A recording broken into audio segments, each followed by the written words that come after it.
It was a crisp Monday morning when Maya stepped out of her mom's car and onto the pavement of Eastwood High School. The building loomed large before her, its red brick walls reflecting the morning sun, giving it an almost welcoming glow, if you ignored the nervous butterflies doing somersaults in Maya's stomach. This was her fourth school in 3 years, thanks to her dad's job transfers.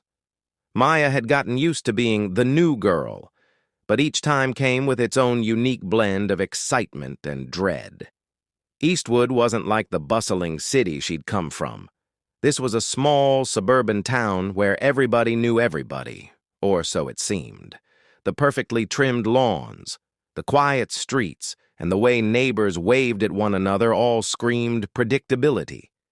Predictable wasn't Maya's style, but here she was, the new girl once again, trying to find her place in a town where change seemed to come about as often as a solar eclipse. As Maya stood at the entrance, she adjusted her backpack and sighed, her inner monologue kicking in. "All right, Maya. New school, new chance. Just keep your head high and remember, you're Beyoncé-level fabulous. Wait, no, you're Rihanna, way cooler, and you have edge." Maya's confidence was part armor, part truth. Her mom always said she had a wit sharp enough to cut glass, and her dad constantly reminded her of her resilience. But resilience didn't mean the butterflies in her stomach weren't doing backflips. The moment Maya stepped inside, the buzz of morning chatter seemed to die down. Students turned to stare as if they'd seen a ghost, or in this case, something much more exotic to their small-town sensibilities. Her curls, framing her face like a crown, seemed to draw more attention than she'd expected. Some girls nudged their friends and whispered behind their hands. Maya's inner voice kicked in again. "Wow, subtle much? Next, someone's going to ask if my hair's real. Oh, wait, 3, 2, 1. A girl with perfectly straight blonde hair leaned over to her friend and murmured, "Do you think it's a wig?" Maya smirked but didn't react. Instead, she walked confidently toward her locker, pretending not to notice. Her mom's advice echoed in her head. "Sometimes, honey, you've got to let them see the crown before you show them the queen." The tension followed her into her first period class like an unwelcome shadow.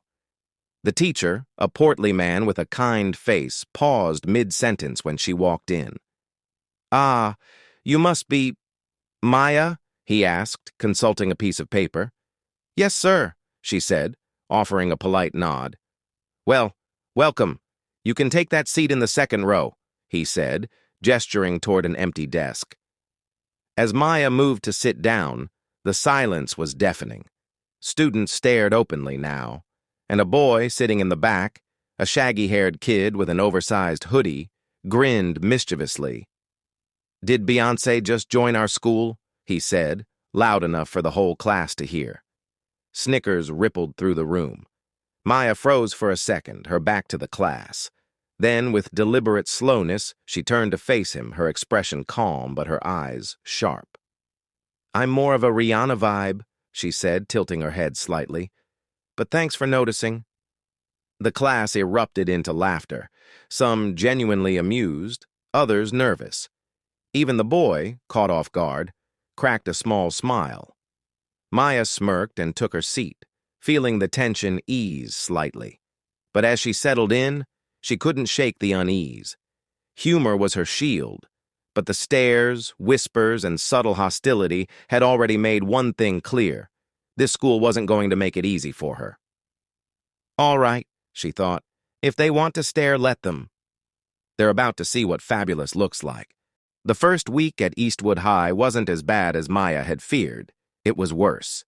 While the teachers were polite and professional, her classmates had mastered the art of making her feel invisible. Group projects became a recurring nightmare.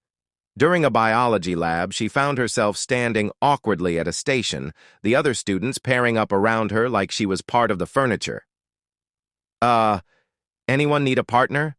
Maya asked, her voice upbeat but tinged with nervousness.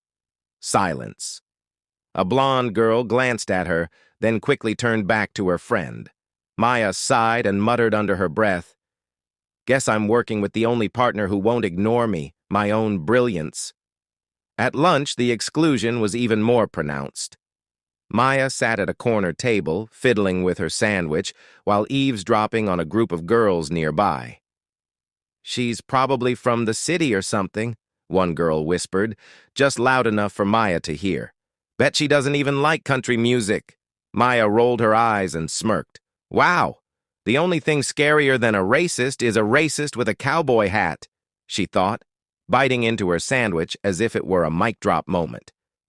Her dry humor helped her keep her cool, but the isolation was beginning to wear on her. She missed the sense of belonging she'd felt at her old school. Things came to a head in art class. The assignment was to paint a self-portrait, but Maya decided to go a step further. She used bold, vibrant colors to create an abstract representation of herself, blending hues inspired by African textiles her grandmother had shown her. By the time she finished, the canvas was alive with swirls of orange, yellow, and deep purple. Maya felt proud of her work. It was personal, unapologetic, and beautiful. When the teacher asked for volunteers to share their art, Maya raised her hand. She stood at the front of the class, explaining her inspiration and the cultural significance of the patterns. Jake, the class clown, couldn't resist. "Did you run out of regular colors?" he said, his voice dripping with mockery. The room filled with nervous laughter. Maya paused, staring at him for a moment. The sting of his words hit her, but she refused to let it show. Instead, she tilted her head and delivered her comeback with precision. "No, Jake, I just thought you wouldn't understand the concept of creativity." The class erupted into laughter. Not nervous this time, but genuine. Even the teacher cracked a small smile. Jake flushed and sank lower in his seat. While Maya's wit had won her a small victory, the incident left her feeling drained. The laughter faded quickly, but the sting of Jake's comment lingered. That evening, Maya vented to her mom as they stood in the kitchen. "They don't even try to hide it," Maya said, pacing. "It's like I'm some kind of sideshow attraction." Her mom, chopping vegetables with calm precision, set down her knife and looked at Maya with a knowing smile. "Sometimes the best way to fight ignorance is to outsmart it," her mom said. "You don't need to stoop to their level. Just show them who you are, and they'll realize how small they've been acting." Maya leaned against the counter, her frustration simmering into determination. "Fine," she said, a hint of mischief creeping into her voice. "If they want to stare, I'll give them a show they'll never forget." Her mom raised an eyebrow, her lips curving into a proud smile. "That's my girl." Maya's mind began to race. She didn't have a plan yet, but she knew one thing for sure. She wasn't going to let them win. After the art class incident, Maya spent the weekend reflecting. She could lash out, sure, but that wasn't her style. Instead, she remembered her mom's advice. Outsmart them. That night, as she sat on her bed scrolling through Instagram, inspiration struck. Black History Month was coming up. This was her chance to flip the narrative, not just to stand up for herself, but to educate her classmates in a way they'd never forget. Maya's brain buzzed with ideas. She would create something powerful, something they couldn't ignore. It wouldn't just be about teaching history, it would be about telling a story, her story. First thing Monday morning, Maya marched straight to Mrs. Thompson's classroom. Mrs. Thompson, her history teacher, was a no-nonsense kind of woman, the type who could silence a rowdy class with just a raised eyebrow. But Maya had noticed a softer side to her, a genuine interest in her students' ideas. "Mrs. Thompson, do you have a minute?" Maya asked, standing in the doorway. Mrs. Thompson looked up from her desk, pushing her glasses up her nose. "For you, Maya? Always. What's on your mind?" Maya stepped inside, her confidence growing. "I want to do something for Black History Month, a presentation, something big, stories, visuals, maybe even a guest speaker." Mrs. Thompson leaned back in her chair, studying Maya. "That's a bold idea. Are you sure you're ready for something like this?" Maya smirked. "Ready? I was born for this." The corner of Mrs. Thompson's mouth twitched upward, the closest thing to a smile she ever gave. "All right, Maya. You have my support. Let's see what you can do." Maya dove into the project with the kind of enthusiasm that scared her little brother, Malik. She turned the dining room table into a war zone of notebooks, books, and her laptop. Her focus was clear: blend historical stories of Black excellence and resilience with her personal experiences. She wanted her classmates to see the world through her eyes, not just the pain of racism, but the beauty of her culture. She quickly realized she needed help. Enter Trevor, the school's AV nerd. Trevor was a walking encyclopedia of tech knowledge, and Maya knew he was the guy to make her presentation pop. "Trevor," she said, cornering him in the library. Hi?" he replied, startled. "I need your help. I'm doing a Black History Month presentation, and I want it to look amazing. Visuals, sound effects, the works." Trevor raised an eyebrow. "You want me to make history look cool? Challenge accepted, but only if I get credit for the visuals." "Deal," Maya said, grinning. Trevor's addition brought much-needed comic relief to Maya's intense project. As they worked together, he'd make comments like, "Maya, if you want to blow their minds, we should totally add lasers. Everyone loves lasers." Maya spent hours rehearsing her speech. She wanted it to be perfect, serious enough to make a point, but light enough to keep people engaged. One evening, she roped in Malik to be her practice audience. "All right, little brother, listen up," Maya said, standing in front of him with a note card in hand. Malik sprawled on the couch with a bag of chips, barely glanced up. "This better be good. I could be playing Fortnite right now." Maya launched into her speech, weaving stories about her grandmother's experience in the civil rights movement with modern examples of systemic racism. She punctuated her points with humor, throwing in comments like, "And let's not forget, Black people didn't just invent peanut butter. You're welcome, world." When she finished, Malik tilted his head thoughtfully. "It's good," he said, then smirked. "But you lost me at civil rights movement. Add more jokes, maybe throw in a meme." Maya rolled her eyes. "You're impossible." Malik shrugged. "Hey, I'm your target audience, remember? If you can keep me interested, you'll nail it." With Trevor's tech magic, Mrs. Thompson's guidance, and Malik's unfiltered feedback, Maya's presentation began to take shape. She added visuals of historical figures like Harriet Tubman and Martin Luther King Jr., interspersed with modern icons like Serena Williams and Barack Obama. She also included a video montage of her own experiences, clips of her dealing with microaggressions at school, combined with powerful messages about self-worth and resilience. By the night before the presentation, Maya was exhausted but exhilarated. As she looked over her final draft, she felt a surge of pride. This wasn't just a school project. This was her moment to shine, to show her classmates who she really was. "They're not ready for this," she thought with a grin. The auditorium buzzed with chatter as students filled the seats, their voices echoing off the high ceilings. Teachers tried to restore order, but the energy in the room was unmistakable. Most of the students were here for an unscheduled break, not a history lesson. Jake and his crew slouched in the back row, smirking and exchanging whispers. "Bet she's gonna go all preachy," Jake said with a snort. "Probably," his friend added. $5 says she cries." Up front, Maya stood backstage, clutching her note cards. Her palms were sweaty and her heart pounded like a drum. For a moment, doubt crept in. What if they don't get it? What if they laugh? Then she straightened her back and took a deep breath. "You've got this. Remember who you are." The principal stepped up to the podium, tapped the mic, and cleared his throat. "Ladies and gentlemen, let's give our attention to Maya Jackson, who has prepared a special presentation for Black History Month." A polite smattering of applause followed. As Maya walked onto the stage, the chatter died down. She stood tall, adjusting the mic with steady hands. "Hi, everyone," she began, scanning the sea of faces. "So, I hear some of you think I'm Beyoncé.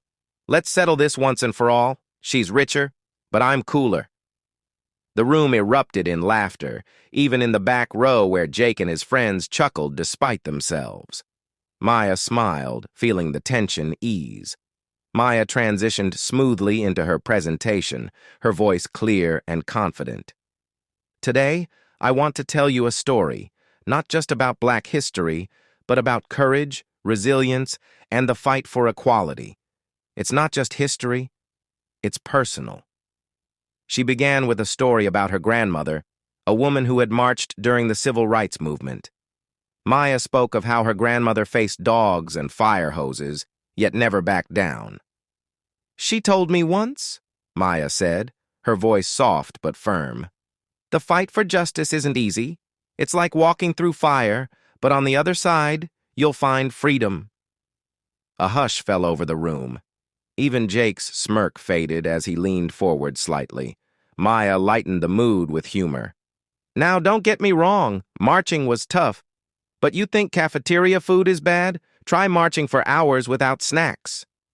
The room erupted into laughter again, breaking the emotional weight for a moment. Then came the video montage.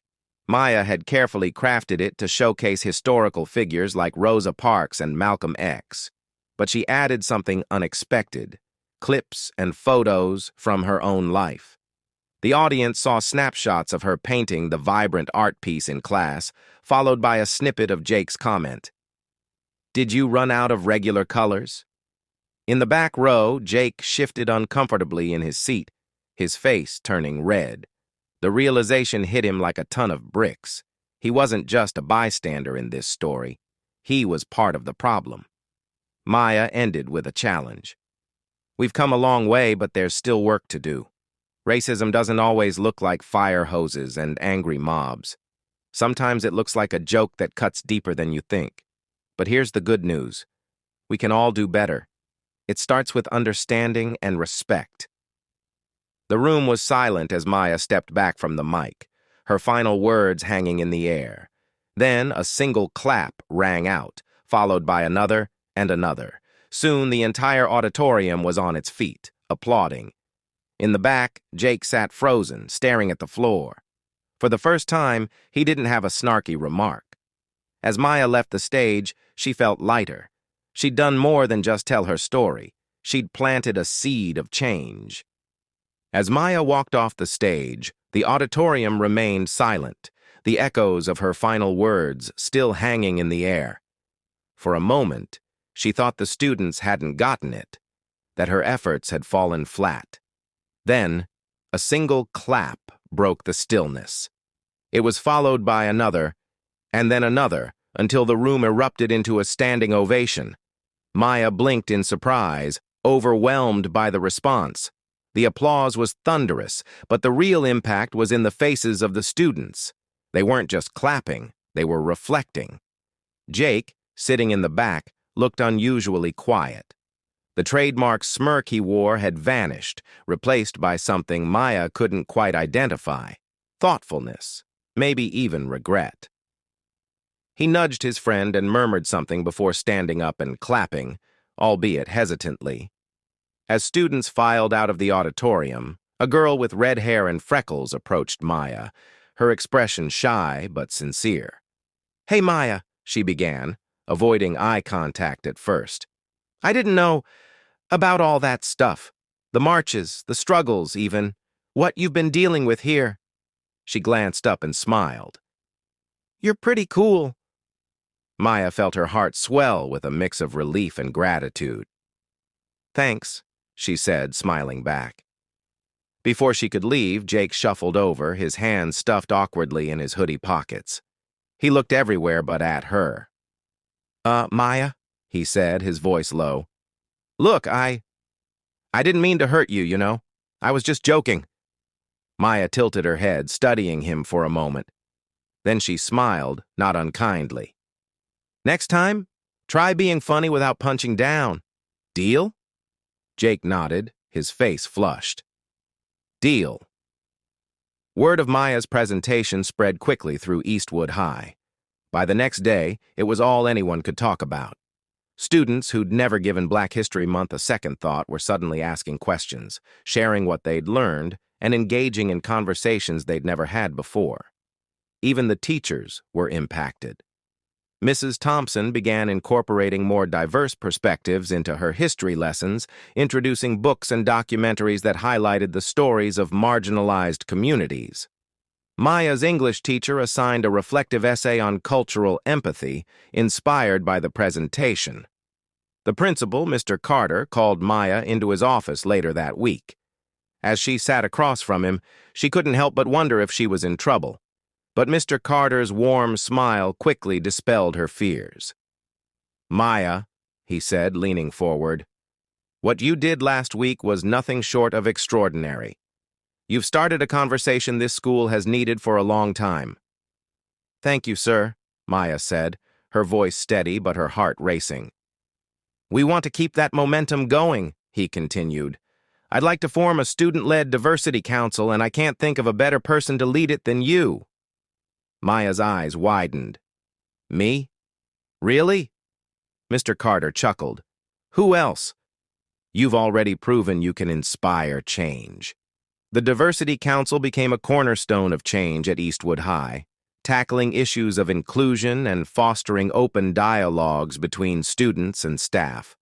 As its first president, Maya felt a sense of purpose she hadn't known before. Walking through the halls now felt different. The whispers and stares had been replaced with smiles and nods of acknowledgement. Maya knew there was still work to do. Change didn't happen overnight, but for the first time, she felt like she truly belonged. She reflected on her journey, realizing that standing up for herself hadn't just changed her classmates, it had changed her. She had turned her pain into power, showing everyone that one voice, no matter how small, could make a difference. Maya's story didn't just teach her classmates a lesson they'd never forget. It started a movement they'd always remember. The days following the presentation were unlike anything Maya had ever experienced. Students who once avoided eye contact now greeted her in the halls with smiles or nods. Teachers who had previously skimmed over Black history in their lessons began incorporating meaningful discussions into their classrooms. Even Jake and his crew toned down their usual antics, as if Maya's words had flipped a switch in their heads. For the first time since arriving at Eastwood High, Maya felt like more than just the new girl. She was no longer the target of whispered remarks or sidelong glances. Instead, she was a respected voice, someone who had the courage to speak up when it would have been easier to stay silent. But what made Maya prouder than anything else was the ripple effect of her actions. The Diversity Council she now led wasn't just a title. It was a movement. Students from all backgrounds joined, eager to share their stories and listen to others. It wasn't perfect, but it was progress. Late one evening, as she sat by her bedroom window, Maya reflected on how far she'd come. She thought about her mom's words. "Sometimes the best way to fight ignorance is to outsmart it." "Mom was right," Maya murmured to herself, a small smile forming on her lips. "Sometimes you don't need to fight fire with fire. A little humor and a whole lot of truth can do the job just fine."